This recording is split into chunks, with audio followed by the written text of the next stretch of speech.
In open play, Newcastle was building the game in back four. Newcastle centre backs were split. Man United was playing with front three. Man United's front three were not pressing Newcastle backline dedicatedly. Look here, Man United's first line was split, and there was such a big gap between Man United striker and wingers, and these gaps were creating problem for Man United. Now look, Man United striker was in the central zone, and Newcastle centre backs were in the half space zone, so there was no chance of Man United striker putting any kind pressure on Newcastle centre backs. So the only thing Man United striker could do was stay to central and cover shadow Newcastle pivot. On the other hand, when Newcastle centre back had the ball, Man United's winger were not pressing dedicatedly, so there was no pressure on Newcastle backline. So if Man United don't press in the build-up area, then Newcastle centre back will dictate the game. In open play, Newcastle were using one pivot and two attacking midfielder, and Man United had only two midfielder in midfield. So Newcastle had the number advantage in midfield 3v2. Newcastle pivot was being covered shadow by United striker, but as he drifted wide from the center, he could receive the ball behind Man United's first line. As we discussed, Man United's first line was split, so he could use the space between Man United's winger and striker to receive the ball. And when he was receiving the ball, there was no pressure on him, so he could turn after receiving the ball. He had a lot of time to receive the ball and penetrate Man United's midfield.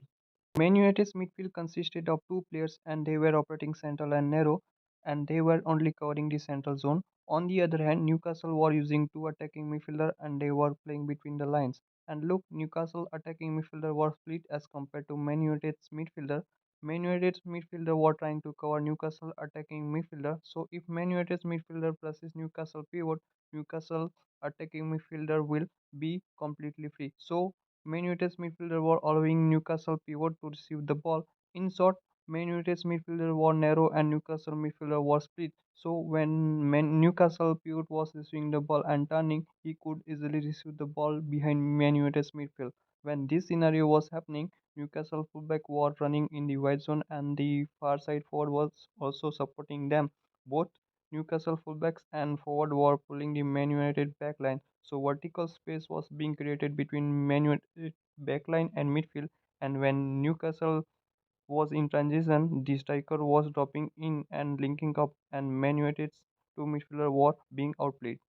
And you must have noticed that both Newcastle goal came from crosses. So when Newcastle was in transition, they were switching the ball from central zone to wide zone, so they could put a cross. So there was a too many attackers in the central and half space zone, and Newcastle was forced to defend narrow.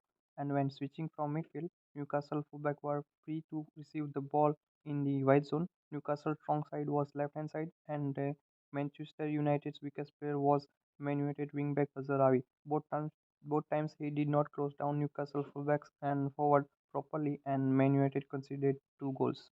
On the other hand, let's now talk about what's happening when Man United was trying to press high. Newcastle centre back was split along with goalkeeper, so Newcastle were in back three. Newcastle fullback were providing width by staying high and wide.